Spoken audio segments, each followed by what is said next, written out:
The purpose of this video today, as I mentioned in the end of the last video, we are going to talk about an issue that I faced with the BOYA by-PVM1000 mic, which I use as my boom mic. And I'll also talk a little bit about audio and very basic stuff. I'm sure some of you may already know it, but it's always good to get back to the basics because that's where it all starts, and we sometimes tend to forget that. Okay, shut up, roll the intro.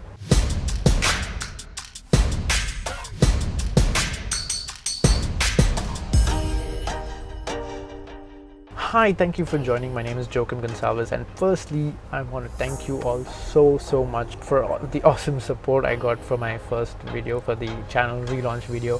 Thank you so much, it really means a lot. I was really happy, and some of you even blew me away with your questions. Actually, anyway, I'll talk about it later. Okay, so the purpose of this video.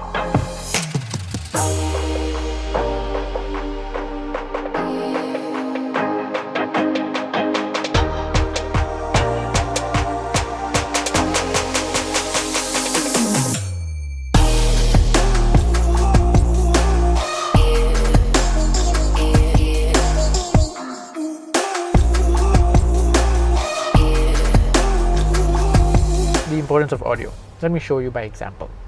If you remember two tiny little things in last week's video, like this scene here, stuff that I have learned on my shoots being behind the camera, and this little thing here, the bell icon. Now watch them again. Let me know if you pick it up. I'm sure you will. Stuff that I have learned on my shoots being behind the camera, and ring the bell icon. It does add a lot, doesn't it? Even though it's so very subtle. Even if you see this to my left, like if I switch it off, look at the left side of my face or the right side of your screen,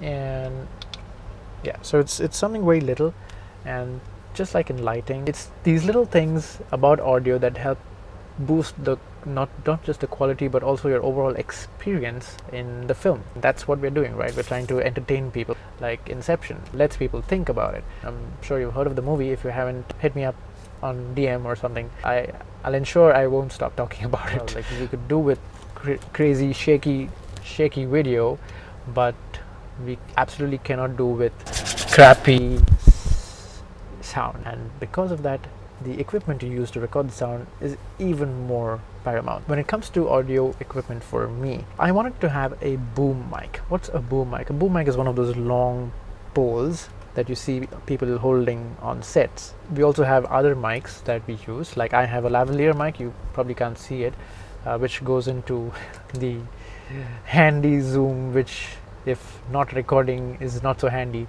and that's down to me, the human error. We use lavalier mics on different people who are speaking on a film set for recording audio that's closest to the mic. I have two lavalier mics because I wanted to have a minimum of two lavalier mics for my talent. So in case I have two people talking in the same scene, I know I can mic them separately and I'll have separate audio, clean, good audio, hopefully. But when it comes to a boom mic, the beauty of that is it is much more versatile. It is not limited to just one person speaking, right? And I can move it around to the person who's talking at that moment. That's the best part about having a boom mic. With audio, you can never have enough backup. Even with video, you can never have enough footage. There's always something that you can plonk into the edit.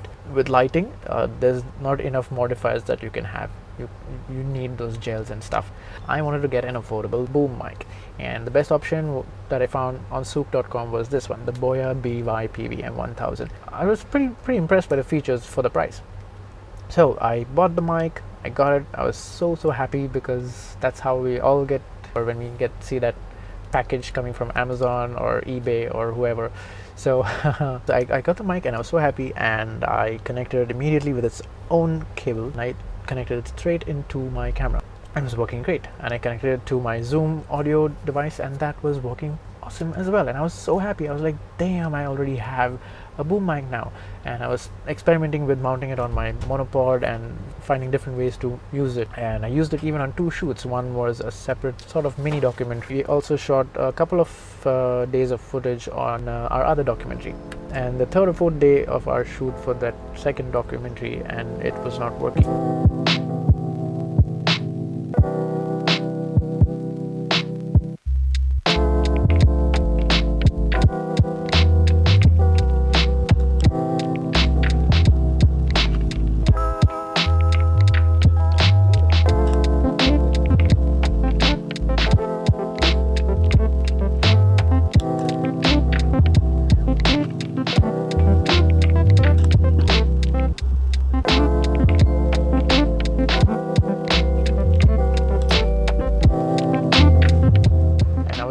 So we got done with the shoot. I came home and I was upset. I mean, it's brand new. I barely even used it and it's not working.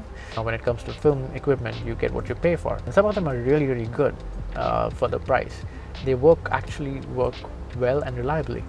And I've not seen any complaints or issues about this mic on YouTube or anywhere else. So I was very surprised. I began to test to be able to diagnose what the issue actually is. You try to isolate different variables in the situation so that you can pinpoint the actual source of the problem. The problem for me was something to do with the 3.5mm jack, and I was really shocked because it's weird because I took it to the nearby music shop.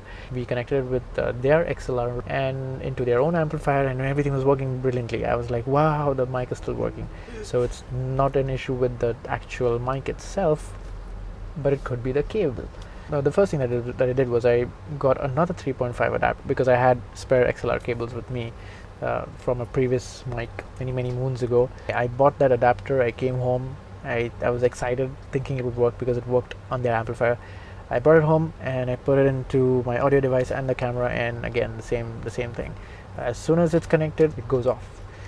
Weird. I mean, if there's any of you out there watching this who's an audio engineer or someone who's faced an issue like this before, and if you managed to figure out what exactly the problem was, do mention it in the comments below or hit me up on DM or anywhere on social media.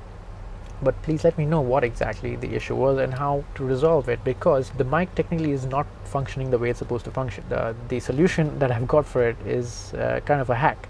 Okay, not a hack, but I don't want it to crash on a paid shoot, right? Or even a non-paid but important shoot like this YouTube video. If you know or if you face this issue, please do mention it in the comments below and help others learn how to address that problem as well. But it didn't take much time to figure out that the issue was something to do with the 3.5mm jack.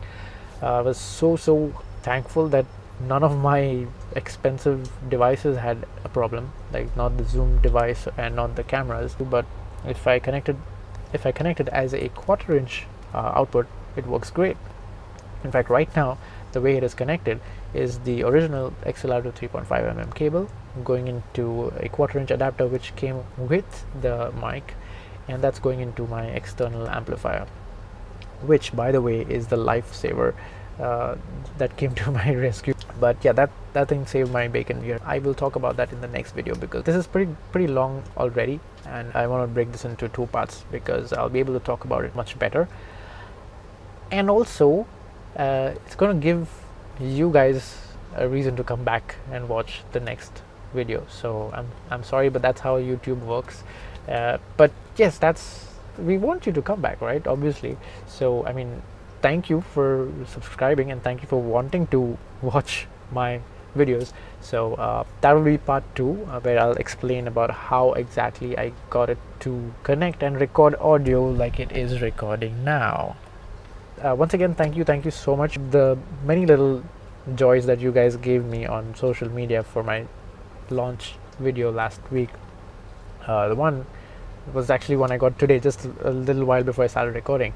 And one of my friends who's a brilliant artist, by the way, I'll tag her below. Do check out her channel on Instagram. She's amazing with Photoshop and illustrations and graphic painter, you could say. She actually told me that she was very impressed with my lighting setup. So that's I mean, firstly I was like blown away because literally I'm an infant. That's actually what I told her. I'm an infant in when it comes to lighting because I'm just learning it like right now. In fact, my lighting is probably different from last time. So I'm Steph, if you're watching this, I'm sorry if it's not the same. I need to break down my entire setup at the end of every shoot. I'm trying my best.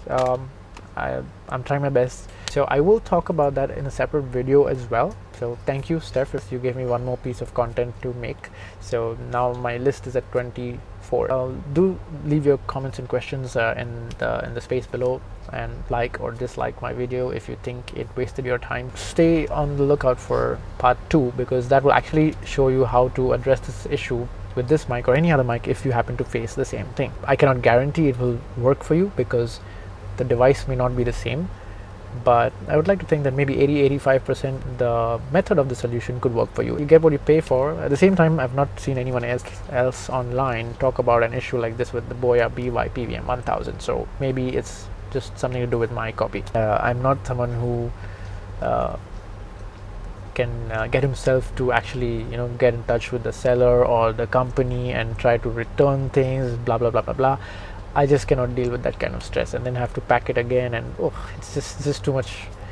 It's just too much. I wouldn't want to diss on the company because they do make good stuff, and that's not what I'm trying to do here. So thank you once again for watching and for your time, and do keep a lookout for part 2, which is coming up next week. And yep, I guess that's about it. So thank you once again. Photography helps focus, so keep that focus on anything and everything that drives you. And thank you. See ya.